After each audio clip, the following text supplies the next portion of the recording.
শুরু করুন। আসসালামু আলাইকুম ভাই, যারা আছেন যে যেখানে আছেন, আমি একটা জিনিস দেখাইবে লাগছি এখন।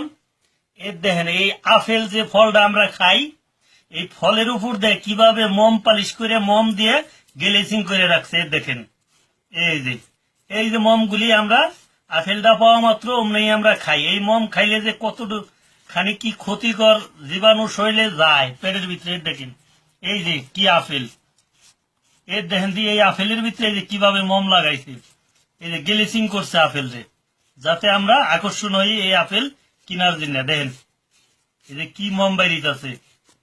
আশা করি এই জিনিসটা সবাই শেয়ার করবেন, বিশ্ববাসীকে জানাইবেন। এর দেখেন আর কি কম দেখছেন ভাই, আশা করি সবাই শেয়ার করবেন। এর দেখেন এই যে কত মোম বাইরিল।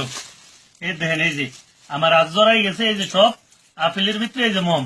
এই দেখেন এই দেখেন, চাকু দিয়ে যখনই আপনারা আপেল কিনবেন, আপেল আগের মতোই শুকলা সহ আপেল খাবেন না।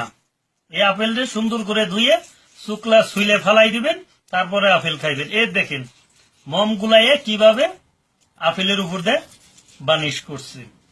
এই আপেল আমরা সবাই খাই।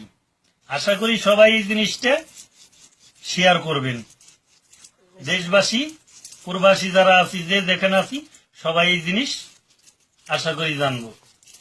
সবাইকে ধন্যবাদ। আসসালাম।